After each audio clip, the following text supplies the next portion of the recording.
여러분 안녕하세요. 오늘은 교계사 8번째 시간입니다. 오늘은 중학 공통 2번째 시간으로 간자부터 건자까지 하겠습니다. 간, 갈, 강, 개, 거, 건까지입니다. 간선제란 간접으로 선출하는 제도, 간접 선거 제도를 줄임말이죠. 미국은 국민들이 직접 대통령을 뽑지 않습니다. 이 국민들은 선거인단을 뽑고 그 선거인단이 다시 대통령을 선출합니다. 이것이 간선제이죠. 그거에 비해서 한국은 직선제입니다. 직접 국민이 투표하죠. 그 다음 이 간자는 간접이라는 뜻도 있지만 사이라는 뜻도 있습니다. 그래서 시간이라고 얘기하는데 이 시간은 사실은 시각과는 구분됩니다. 현재 몇 시냐라고 할 때는 현재 시각은 이렇게 얘기하지만 이 시간은 여유를 의미합니다. 그래서 지금 시간이 있어요 할 때 얘기하는 거죠. 그래서 시간이 있고 시는 간이지만 공도 역시 간입니다. 그래서 시공간이라고 얘기하죠. 공간, 스페이스. 그 다음에 가운데를, 사이를 중간이라고 하죠. 그 다음에 사람은 사람들끼리 어울려서 살아야 되기 때문에 그래서 인간인 겁니다. 혼자 살 수가 없죠. 그 다음 순간이란 말이 있는데 이 순자는 오른쪽은 이순신을 장군할 때 그 순자지만 순임금 순자입니다. 요순임금이라고 할 때 여기에 왼쪽에 눈목이 들어가면 눈을 깜빡거리는 겁니다. 눈 깜빡할 순자예요. 그래서 순간이라는 것은 매우 짧은 시간인데 과학자들은 이것이 64분의 1초인가 그렇다고 합니다. 여러분도 한번 재보세요. 다시 시각이라고 하는 것은 이 시는 옛날에 따지는 방법으로 2시간입니다. 각은 15분이에요. 그래서 1시는 8각이거든요. 그러니까 1각은 15분인 거죠. 그럼 이 각이 왜 필요한 거냐? 사람의 위경락, 폐경락 이런 그 기가 흐르는데 모든 살아있는 것도 기가 있지만 그래서 그 기가 겉으로 드러나요. 그래서 신장이 튼튼한 사람은 얼굴이 검은색이죠. 위가 튼튼한 사람은 약간 노란색이 나는데 물론 위가 나쁜 사람도 매우 노란 색깔이 짙습니다. 하여간 이 각자의 체질에 따라서 오행의 색깔이 있는데 그 기가 바깥으로 드러나죠. 그것이 기색입니다. 기색이 안 좋다라고 할 때. 어쨌든 이 기는 그 살아있는 모든 생명체에 기가 흐르는데 심지어는 산에도 기가 흐르죠. 그래서 산이라고 하는 것은 뭐냐? 이렇게 흐르던 기가 솟아오르는 겁니다. 그래서 산이 된다는 거죠. 그런데 우리가 이 호흡을 하는 이 공간은 기가 비어 있다고 생각했습니다. 그래서 빌공자를 써서 공기라고 하는 거죠. 공기.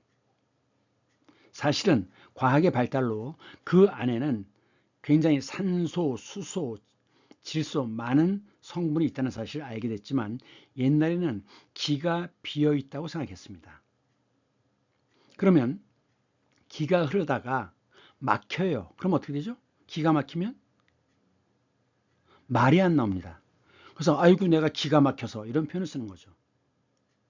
또는 돌던 기가 끊어져 버려요. 그럼 정신을 잃죠? 그걸 뭐라고 합니까? 기절이라고 하죠. 기절. 그래서 시와 각은 전통적으로 우리가 시간을 따지는 방법입니다. 그래서 일시는 팔각이라고 그랬죠? 그래서 일각이 여삼추다 이런 표현을 쓰는데 일각, 여삼추 요건 한문이고 여기에 토를 다는 거죠. 그래서 일각이 여삼추다 이런 말을 쓰는데 일각 15분이라고 하는 짧은 시간이 여 3추 3번의 가을과 같다. 그럼 3번의 가을은 때로는 가을 석 달을 의미하기도 하고 때로는 3번의 가을, 즉 3년을 의미하기도 합니다. 그러니까 아주 짧은 시간이 길게 느껴질 때 일각이 여삼추다 이런 표현을 쓰는 거예요. 시각이 나왔으니까 외울 필요는 없습니다. 그냥 중학생이니까 이런 것도 있구나 하고 그냥 들어두시면 됩니다. 고등학생들은 알아야 됩니다. 그럼 하루가 24시간인데 옛날에는 이것을 12개로 나눴어요. 10간이 있고 12지가 있는데 12지로 나눈 겁니다. 그럼 12지의 순서는 어떻게 되죠? 자축, 임묘, 진사, 오미, 신유술해라고 얘기합니다. 우리가 이것을 띠라고 얘기하죠. 띠. 그래서 자는 뭐냐? 쥐띠예요. 쥐띠. 쥐. 자시입니다. 자시. 23시부터 01시까지. 01시까지 이것은 여기가 24시고 여기는 23시죠. 그리고 01시입니다. 23시부터 01시까지를 자시라고 해요. 그럼 축시는 01시부터 03시까지가 축시입니다. 이렇게 넘어가는 거예요. 2시간씩. 그러면 상식적으로 자는 쥐고 쥐띠라고 얘기하죠. 축은 소입니다. 소띠. 이는 호랑이, 묘는 용. 이쪽을 같이 보시면 돼요. 사는 뱀. 오는 말입니다. 말. 양이 음양이 있는데 양이 가장 강한 때가 이 오시예요. 그 다음 미는 양, 신, 원숭이, 잔나비띠라고도 하죠. 원숭이, 잔나비라고도 합니다. 그 다음 유는 닭입니다. 술은 개, 해는 돼지입니다.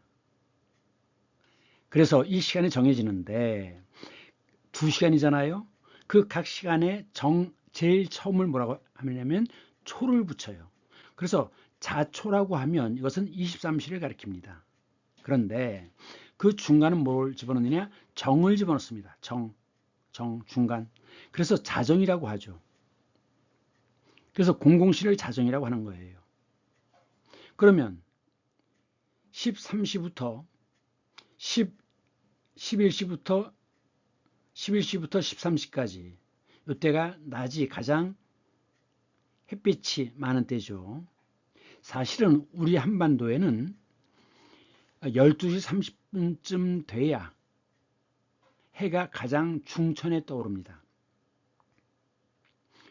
이 12시는 일본 동경을 기준으로 했기 때문에 우리는 실제로 정오가 되려면 해가 중천에 뜨려면 30분쯤 뒤로 늦어야 돼요. 어쨌든 그러면 오시는 11시부터 13시까지가 오시죠. 오시. 그래서 가운데를 정이라고 하기 때문에 오정, 즉 낮 12시가 오정인데 이게 앞뒤가 바뀌어요. 그래서 정오라고 합니다. 정오. 낮 12시죠. 그런데 이 오정을 그냥 쓰기도 해요. 오정 전, 줄여서 뭐라고 합니까? 오전이죠. 12시 이전, 낮 12시 이전을 오전이라고 하잖아요. 그 다음 오정 후, 뒤. 그래서 줄여서 오후라고 하는 겁니다. 그 다음 갈등이란 낱말이 나오는데 갈은 이것은 위에 풀초가 들어가서 이것은 칡입니다. 칡넝쿨 아시죠? 칡뿌리. 위에 좋다고 해서 칡뿌리를 먹기도 하죠. 칡갈자입니다. 그리고 등은 등나무 등자예요. 이 칡이나 등나무는 덩쿨 식물입니다. 그러면 지지대가 없으니까 어떻게 돼요? 다른 나무를 이렇게 감고 올라가죠. 그래서 원래 이 나무는 살아남으려고 애를 쓰지만 양분과 물이 통하지 않아서 죽는 경우가 많습니다. 이 감싼 이것이 점점 더 굵어지죠.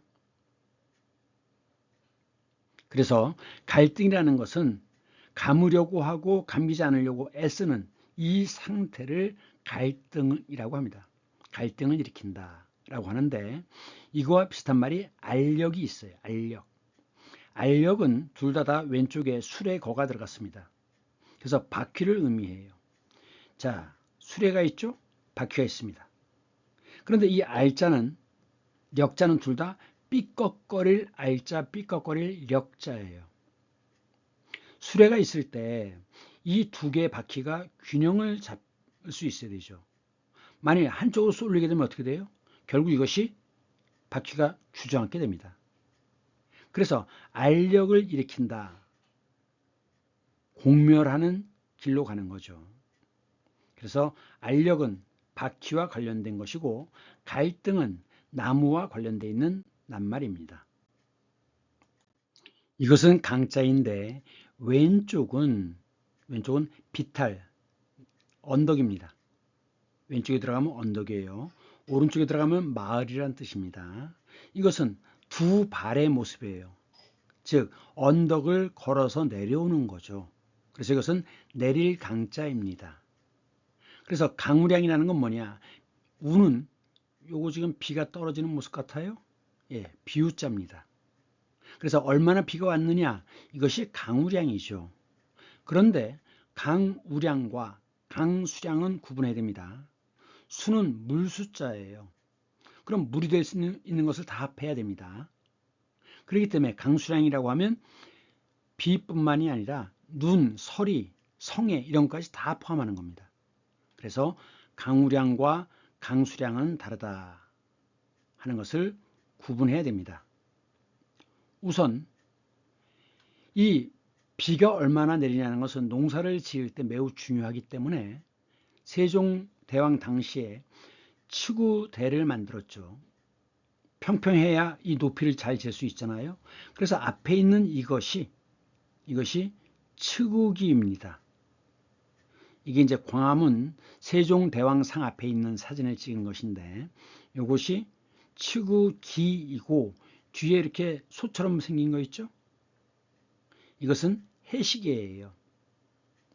이 꼭지점에 해가 이렇게 지나가면 꼭지점에 이렇게 바닥에 눈금이 새겨지겠죠? 그림자가 생깁니다. 그거로 시간을 따지는데 계절에 따라서 해가 뜨는 높이가 달라져요. 그래서 이렇게 눈금이 많은 겁니다. 이 꼭지점에 그림자를 보고 계절에 따라서 시간을 측정했다. 이것이 해시계입니다. 그래서 세종대왕이 만든 것 치구기와 그 뒤에 해시계, 이것이 세종대왕상 앞에 있습니다. 그러면 이 강자가 들어가는 낱말이 뭐가 있느냐? 승강기, 승은 뭐죠? 올라가는 겁니다. 강은 내려오는 겁니다. 승강기. 영어로 뭐라고 하죠? 엘리베이터.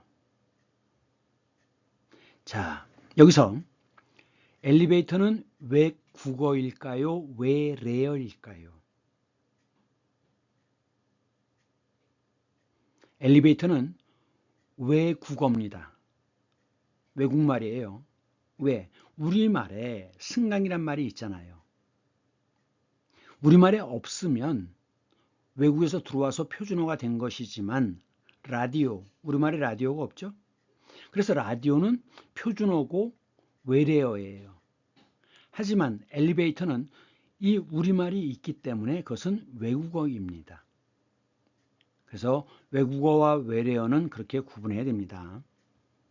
그 다음 밑으로 내려오는 것, 하강이죠. 그 다음에 계급을 깎이는 것, 내란을 일으켰어요. 군인의 경우에는 이등병으로 불명예 제대를 합니다. 그래서 등급을 낮추는 것, 이것이 강등입니다. 그 월급의 경우는 감봉이라고 얘기하죠. 계급은 강등입니다. 그 다음 강림, 교회에서 많이 쓰죠. 하나님이 강림하셔서 뭐 이런 표현을 씁니다. 내려와서 우리 옆에 있다는 뜻입니다. 옆에 있다는 뜻이에요. 그래서 바다 옆에 있는 공업단지 임해공업단지이죠. 왕처럼 행동하는 거 군림한다 라고 합니다. 그 다음 강복이란 말도 많이 쓰죠. 복이 내려오는 것입니다. 그러니까 즉 하나님이 복을 내려주신다는 거죠. 그래서 강복하사 뭐 이런 표현을 씁니다. 그 다음 상강, 밑에는 서로 상자입니다. 밑에는 물론 얼굴이란 뜻도 있어요. 그래서 관상을 본다라고 할 때는 이때는 얼굴이란 뜻입니다. 그런데 위에 비우가 들어가면, 이 비우가 들어가면 전부 날씨와 관련이 있어요. 날씨. 그래서 이것은 서리상자입니다. 그래서 서리가 내리는 것이 상강입니다. 24절기 중에 상강이 있죠. 왜? 그때 서리가 내리기 때문에. 그 다음 강신무가 있어요. 자, 우선 무자를 보면 요건 하늘이고 요건 땅입니다. 하늘과 땅을 연결해주는 사람이죠. 사람. 그래서 이게 무당이에요. 샤만, 무당무. 신이 강, 내릴 강자죠. 그래서 이걸 강신을 뭐라고 합니까? 신이 들린다 그래요. 신들림. 그런데 이 강신무는 신이 들리면 몸이 아프고 헛것이 보이고 무병을 앓는다는 거죠. 그런데 이 병을 앓게 되면은 반드시 무당이 되어야지만 낫는다고 합니다. 그래서 이들은 내림구슬을 해요. 뭐가 내리죠? 신이 내리는 거죠. 내림구슬을 합니다. 그런데 한강을 기준으로 한강의 북쪽은 강신무입니다. 그런데 한강 이남은 강신무가 아니라 세습무예요. 세습이라는 건 대를 이어 물려주는 거죠. 그래서 왕의 자리를 세습시킨다. 세습.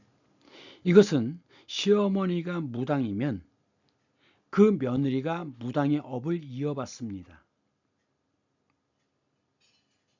그러면 아들은 뭘 하느냐? 아들은 옆에서 장구를 치거나 북을 치거나 꽹과리를 쳐요. 이런 남자 무당을 박수무당이라고 얘기하죠. 박수무당. 지금 보면 지금 굿을 하고 있는 모습인데, 굿. 지금 이 복장이 뭐냐? 붉은색 이 옷은 금부도사의 복장입니다. 금부도사라는 게 뭐냐? 을금부가 있었죠. 을금부. 왕명을 직접 집행하는 곳. 요즘으로 치면 검찰 비슷한 겁니다. 그랬을 때 왕명을 받은 우두머리를 금부도사라고 하는데, 금부도사는 이 붉은 옷을 입고 붉은 모자 쓰고 그 다음에 양쪽에 꿩의 꼬리털을 양쪽에 꼽습니다. 이것이 금부도사의 복장인데 왜 이렇게 옷을 입느냐? 이 무당이 귀신을 물리칠 때는 사용하는 방법이 두 가지입니다. 한쪽은 달래는 거죠. 그래서 막 제사상에 뭐 이것저것 많이 차려놓고 그 다음에 돈도 여기다 꼽고 이러잖아요. 달래는 거죠. 그러면서 한편으로는 칼을 휘두르면서 금부도사의 옷을 입습니다. 이것은 귀신에게 겁을 주어서 쫓으려고 하는 거죠. 그래서 무당의 굿은 한편으로는 달래면서 한편으로는 겁을 주는 이 두 가지를 동시에 병행합니다. 어쨌든 중요한 건 한강을 기준으로 북쪽은 강신무, 신들리고 남쪽은 세습무라고 하는 것인데, 세습이 되다 보니까 이 사람들은 그 지역의 터를 잡고 오래 사는 사람들이기 때문에 그 무당은 누구 집에 숟가락이 몇이고 이런 걸 다 알아요. 그래서 이 세습무들은 평소에는 옛날 같으면 농사를 짓다가 누가 아픈 사람이 있거나 이러면 가서 구술을 해줍니다. 그런데 사실은 이 무당은, 이 세습무들은 모든 사정을 다 잘 알기 때문에 사실은 카운셀링의 역할이에요. 카운셀링한테 제일 중요한 게, 상담사에 제일 중요한 게 뭐라 그러죠? 환자의 이야기를 잘 들어주는 것이라 그러죠. 그래서 말을 못해서 생기는 병들, 이것이 굉장히 많다고 합니다. 그래서 그 스트레스의 원인을 들어주면 많이 풀린다고 하죠. 그래서 이 세습무들의 역할은 주로 이야기를 들어주고 상담을 해주는 역할이었다고 합니다. 그 다음 계자인데, 이것은 문이죠. 양쪽의 문. 그런데 이 밑에 것은 이 문을 열어젖히는 모습입니다. 요 안에 건 문을 여는 모습이에요. 그래서 이것은 열개자입니다. 그래서 항구를 여는 것, 즉 외국에서 들어오려면 그냥 바닷가로 들어올 수는 없잖아요. 아무데나 들어올 수 없죠. 항구를 통해서 들어와서 일단 길이 있는 곳으로 들어와야 되기 때문에 결국 개항한다라고 하는 것은 나라 문을 연다. 즉 다른 나라와 교역을 하고 다른 나라와 통상을 한다는 뜻입니다.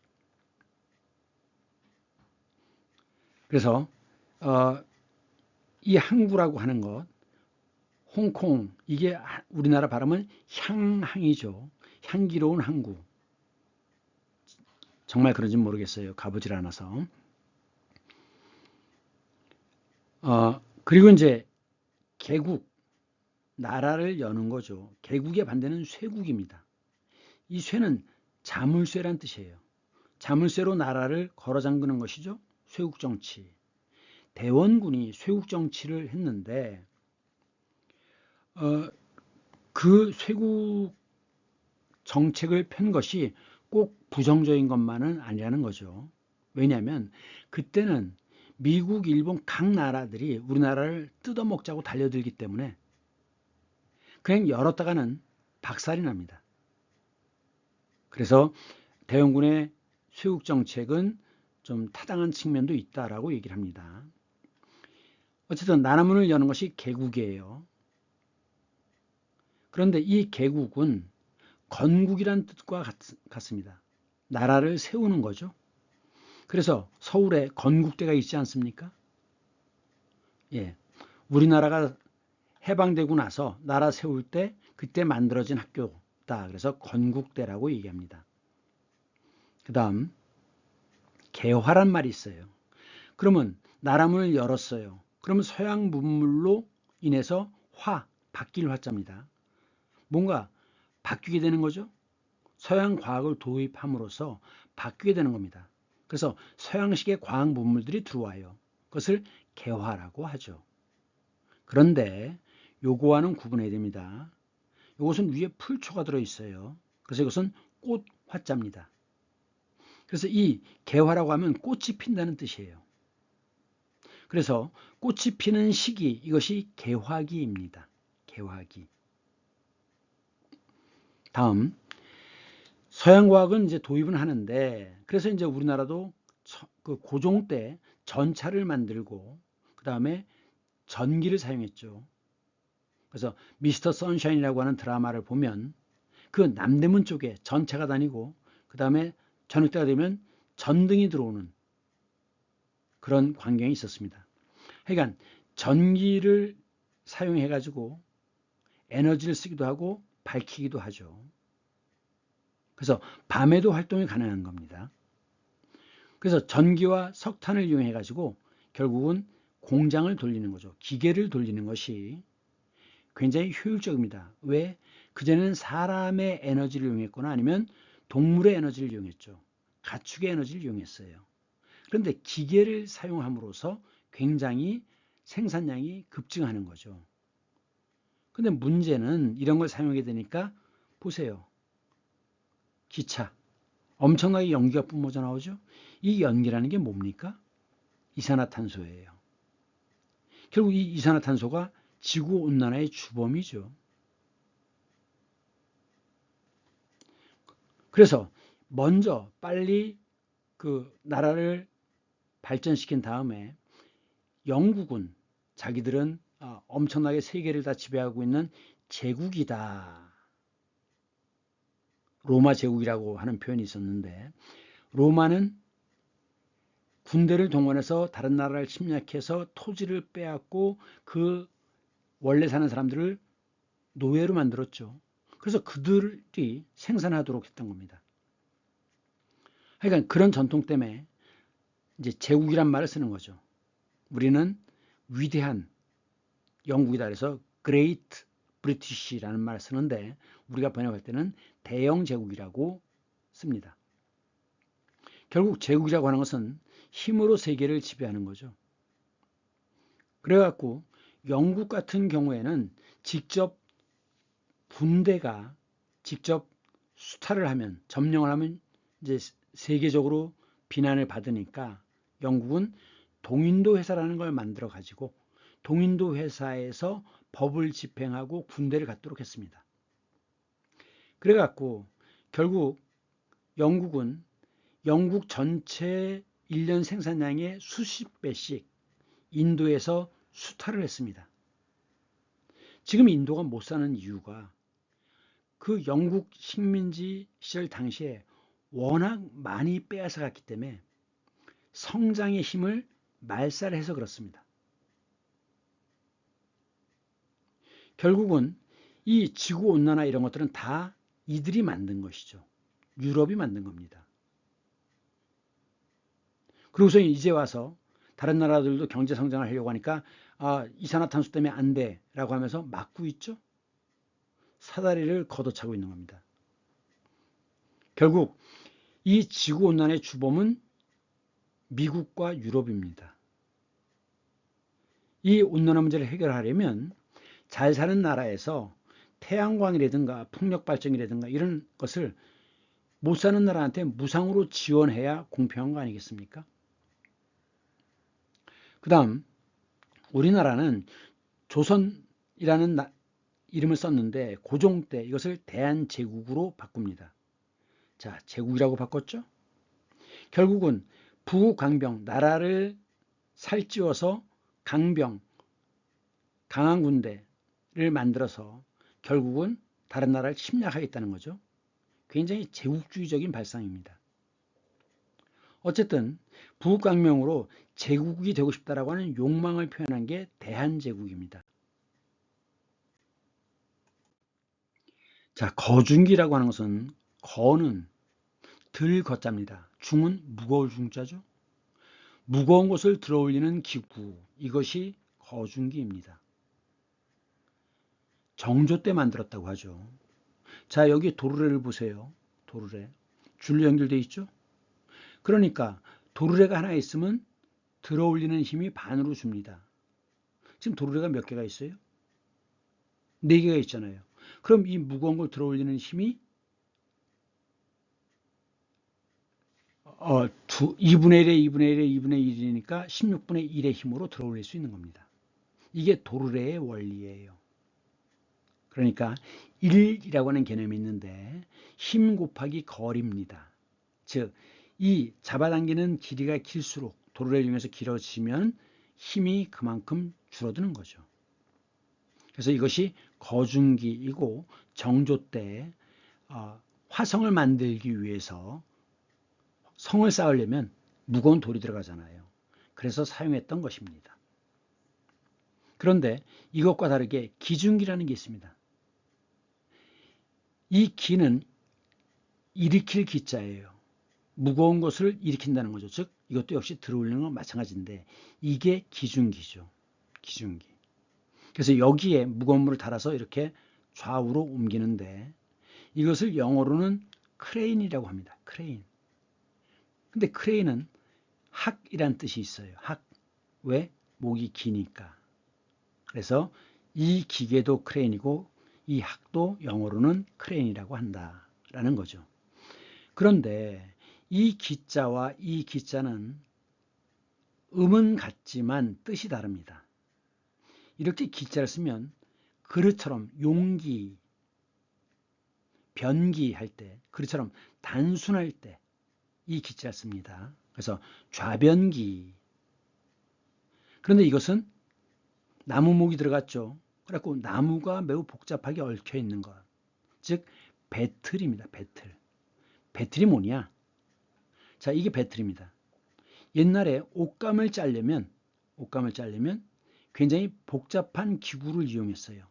물론 다 나무로 만들었죠. 그래서 이 그림은 김홍도라고 하는 풍속화가가 그린 길쌈, 옷감을 짜는 게 길쌈입니다. 길쌈을 하는 것을 그린 거예요. 그래서 이것은 기라고 하면 복잡한 거다. 그래서 비행기라고 할 때는 이걸 써야 됩니다. 이걸 써야 돼요. 옛날에는 배틀이 가장 복잡한 기계였거든요. 그래서 배틀기 이렇게 얘기했던 겁니다. 그러면 이제 실을 이렇게 짜기 전에 먼저 실을 만들어야 되죠. 지금 이게 목화입니다. 목화를 쭉쭉 잡아당겨서 이렇게 실로 이어요. 그래갖고 실로 이렇게 감는데 요것을 물레라고 합니다. 물레. 자, 이거 감을 때 빙빙 돌리죠? 물레라고 하는데, 그래서 이것도 지금 위에서 물이 떨어져서 계속 바퀴를 돌리잖아요. 계속 돌기 때문에 이것도 물레라고 하는 것이고, 물레. 방아라는 건 뭐냐? 곡식을 찢는 것이 방아예요.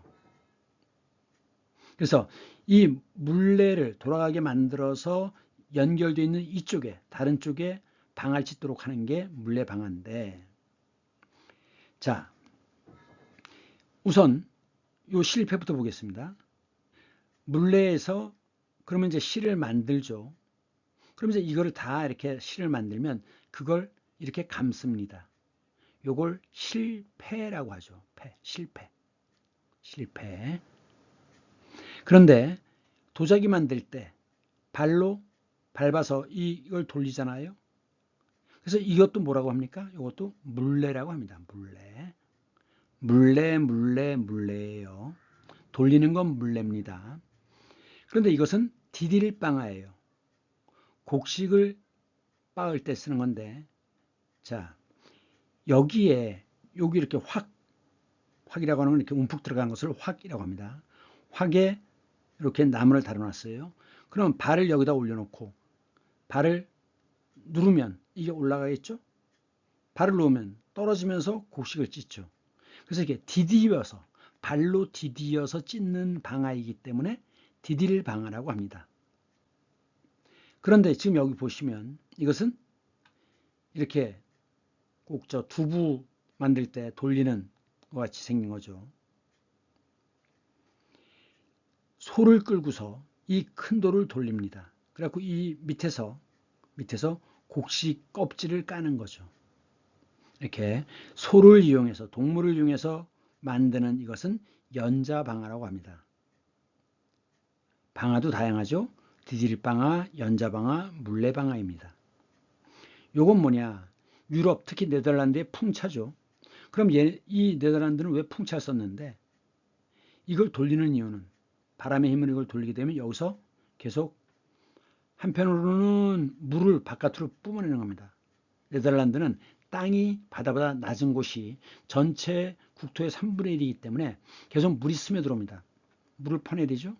그러면서 또 한편으로는 이 밑에는 또다시 곡식을 빻을 수도 있습니다. 쌀은 껍질이 그래도 약하지만 밀은 껍질이 매우 단단합니다. 그래서 사람의 절구를 가지고서는 밀 껍질을 벗겨내지 못해요. 그래서 이렇게 힘을 이용해서, 기계의 힘을 이용해 가지고 밀 껍질을 벗겨냈던 것입니다. 건조 기후에서 건은 이것은 하늘 건 또는 말을 건 두 가지 뜻이 있습니다. 그럼 이제 건조 기후라는 것은 뭐냐? 1년에 강수량이 500mm 이하일 때 건조 기후입니다. 그러면 이제 비가 거의 안 와요. 연 200mm 이하입니다. 그런 곳은 사막이 되는 거죠. 사막. 모래사자입니다. 막은 아득할 막자예요. 막막하다라고 할 때. 그래서 사막은 이렇게 고운 모래로 되어 있는 데도 있고 풍화가 돼가지고 이렇게 돌덩이로 되어 있는 곳들이 있는데, 우리는 사막하면 이런 걸 생각하지만 실제로는 암석 사막이 훨씬 더 넓대요. 하여간 중요한 건 사막은 연 강수량 200mm 이하다. 즉 1년 내내 거의 비가 오지 않는다라고 생각하면 됩니다. 그런데 어디가 그러면 건조 기후냐? 북이 남이 각각 30도 북구는 고기압됩니다. 고기압이면 어떻게 돼요? 하늘이 맑고 구름이 없죠? 비가 오지 않습니다. 이 지역이 30도 고압대예요. 그래서 이쪽은 건조 기후다. 여기에 타클라마카 사막이 있죠. 타클라마카 사막.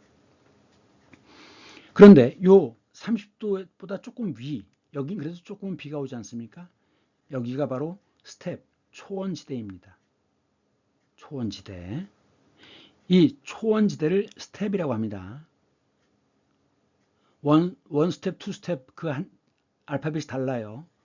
원 스텝, 투 스텝은 이거지만 스텝 할 때는 PPE가 돼야 됩니다. 스텝. 이렇게 이런 부분은 초원이 발달되어 있어요. 초원. 여긴 지금 몽골 초원 사진인데 원이라고 하는 것은 원은 평원을 얘기합니다. 평평한 곳. 평원과 평야는 달라요. 평원은 이렇게 풍화가 돼가지고 평평해진 곳, 낮은 곳이 메꿔져서 평평해진 곳이고, 평야라고 하면 낮은 곳을 물이 흙을 끌고 와서 낮은 곳을 메웠을 때 그것은 평야입니다. 우리나라는 평원이 없죠. 그 김해평야, 만경평야 다 평야입니다. 낮은 곳을 물이 흙을 끌고 와서 메워서 평평해진 것이에요. 그래서 평원과 평야는 다르다라는 거. 지금 여기서는 풍화가 돼가지고 평평해진 곳이 많습니다. 그래서 근데 여기에 풀이 자라죠? 왜 풀이 자라요? 강수량이 너무 적으니까. 이 500mm 이하가 되면 나무도 살 수가 없습니다. 그래서 나무가 없는 거예요. 풀만 자랄 수 있습니다. 이런 곳이 초원이죠. 그래서 유목민족은 이 지대에서 살고 있습니다. 지금 이 지도는 뭐냐면 여기가 중국 시안인데 시안에서부터 실크로드가 시작되죠. 그래서 천산남로, 천산북로 해갖고 이것이 이렇게 이어져 가지고 이것이 이스탄불까지 연결됩니다. 이것이 옛날에 실크로드였어요. 실크는 비단이죠.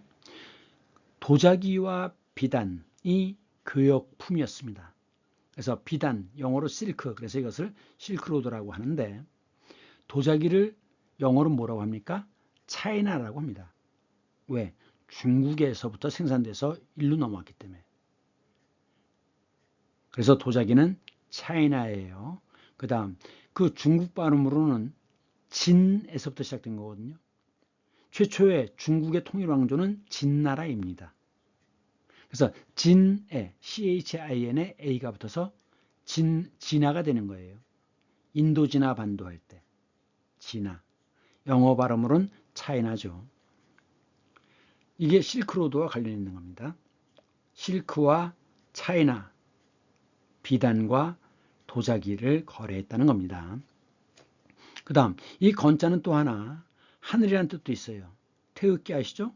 보통 이렇게 외우죠. 건곤감리. 건은 하늘이고 곤은 땅입니다. 이 숫자 보세요. 3이죠? 홀수는 양이니까 위에 있습니다. 이것은 숫자가 4고 숫자가 6이죠. 이건 숫자가 5입니다. 그래서 홀수는 양이니까 위에 있고 짝수는 음이니까 아래에 있습니다. 근데 이 각각이 상징하는 게 있죠. 굉장히 많은데 대표적인 게 뭐냐. 이것은 하늘이고 이것은 땅이고 이것은 물이고 비이기도 합니다. 왜? 비는 하늘에서 내려오니까. 이것은 불입니다. 왜 불이 밑에 있느냐? 불은 이렇게 위로 타올라가니까. 그래서 빨간색은 화이고 불은 따뜻한 것이기 때문에 양이니까 위에 있고 파란색은 물입니다. 물은 차갑기 때문에 아래에 있는 겁니다. 이것이 태극기의 원리예요. 그 다음 이 건자는 말을 건자, 하늘 건자지만 이 건자는 세울 건자입니다. 그래서 건축, 축은 쌓을 축자예요. 그래서 높은 곳에 쌓아놓은 것을 축대라고 하죠. 축대. 건축물. 자, 건국대 얘기했어요. 건국. 그 다음에 건재. 자, 건설에 필요한 재료. 나무, 시멘트 이런 게 건재죠. 그런 걸 파는 것이 건재상입니다. 그 다음 의논해달라고 내미는 것. 건의하는 거죠. 학생들도 수업 시간에 핸드폰을 쓸 수 있게 해주세요라고 건의하는 거죠.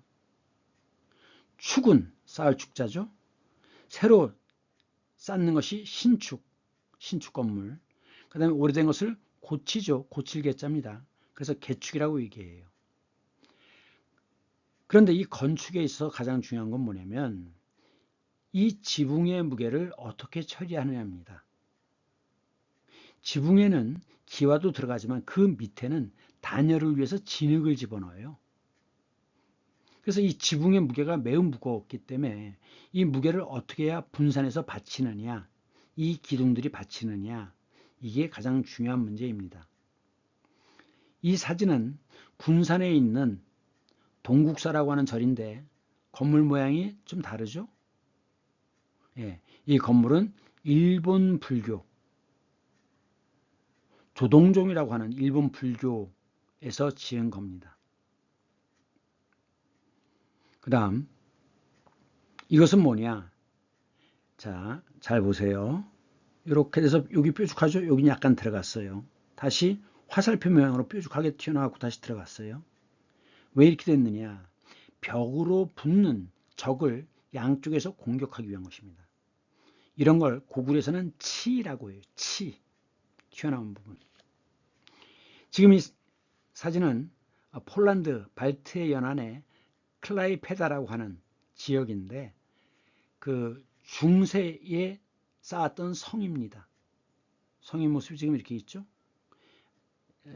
지금 많이 무너졌지만 그래서 복원시킨 거지만 원래 모습은 이런 겁니다. 별 모양이에요. 별 모양. 튀어나온 모습. 그 다음 축성술은 이것이 정조 때 만든 수원 화성의 돈대인데 그 당시에는 가장 완벽한 성이라고 평가받는 것입니다. 왜냐? 그때는 대포가 있었거든요. 이렇게 밑에를 다 돌로 쌓으면 튼튼하겠지만 문제는 대포를 계속 쏘면 이 밑에 돌이 하나도 빠지면 이 성 전체가 무너집니다. 그래서 수원화성은 어떻게 지었느냐? 밑에는 튼튼하게 유지하기 위해서 돌을 쌓지만 위에는 벽돌을 이용했어요. 그럼 벽돌은 특징이 뭐냐? 대포를 쏘면 구멍은 뚫리지만 무너지지 않습니다. 그래서 이것은 수원 화성의 건축술, 축성술입니다. 자, 오늘은 여기까지 하겠습니다. 수고 많으셨습니다. 다음 주에 다시 만나요. 안녕.